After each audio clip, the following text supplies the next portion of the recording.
talking about my deafness and disability has never been really easy, but I realized as time has gone on that my being deaf was probably the first identity that I consciously was aware of. And I have cerebral palsy. At the age of 4, I was going to speech therapy, physical therapy. And then, of course, being Japanese American, we were the only Asian American kids on the block. Then there was the issue of being a female in a male-dominated field. So it's a pretty unique identity. I mean, you know, how many deaf, cerebral palsy, Asian American women in woodworking do you know?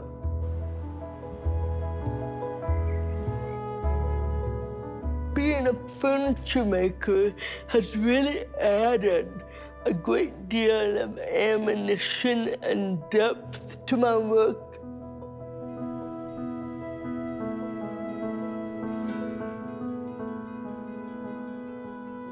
I learned woodworking at San Diego State. The methods that we used were free thinking and the forms were very organic. The furniture really didn't look like furniture. And I think that's what really attracted me to the field. Women have been denied access for decades from the traditional woodshop. And then in the early 70s, we see this emergence of a lot of graduate programs in the arts and in craft skills, where women started to enter those.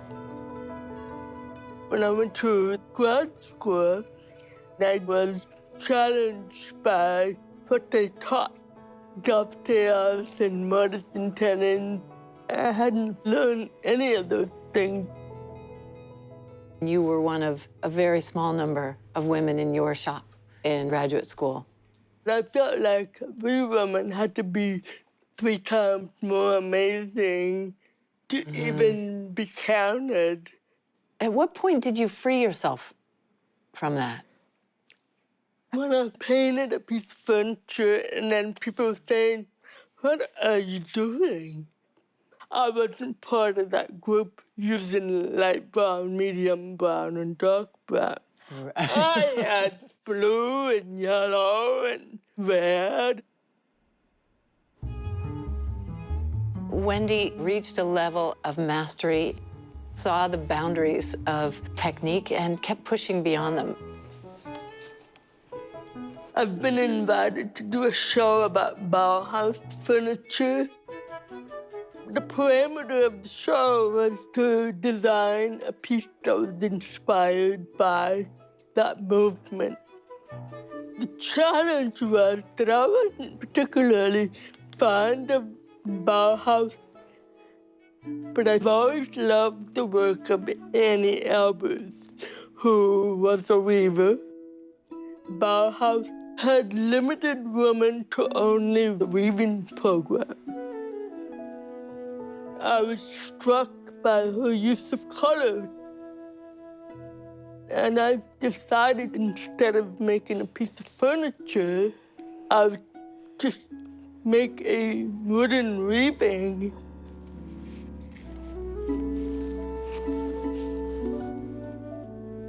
It's important to try different things.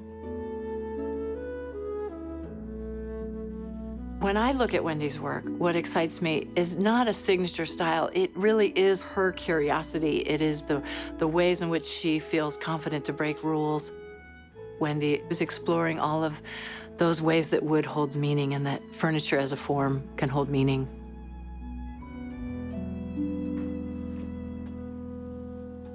Jake. Such a good dog. Hey, don't look at the camera.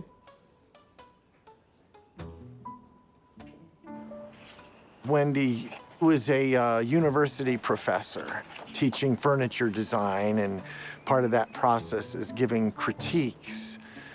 And so if I cook dinner, I always feel like I'm being critiqued, like I'm doing a master's thesis or something. How many cloves of garlic did you put in this?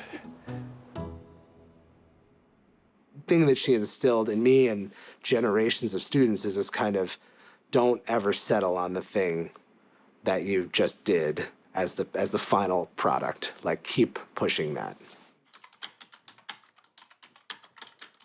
All my life, I've loved animals.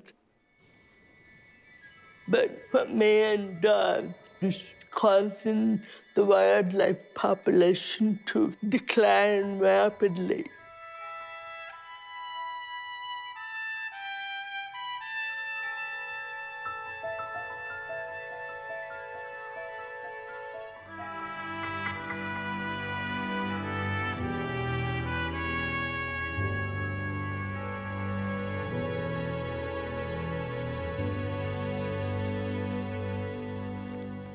I knew I wanted to make a full-sized elephant, but I knew that if I made it the normal way out of wood, it would be really heavy and hard to move.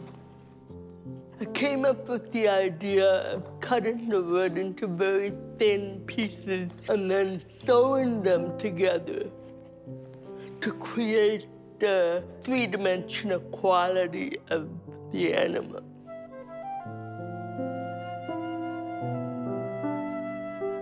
The knots that are holding the elephant together became a metaphor for trying to fix the problem of poaching. That's one of the beauties of craft, actually, this balance between the message and the material.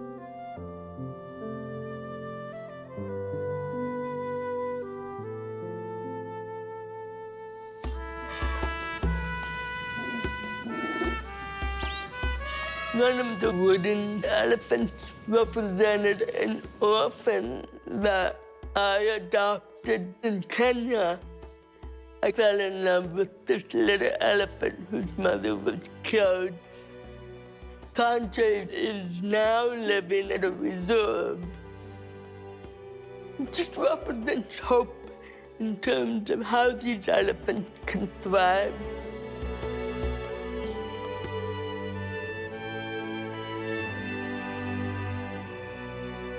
I feel like I'm an emerging artist again. You can't go back in time age-wise, but I think creatively, I feel like, I'm young again and I'm doing this new work.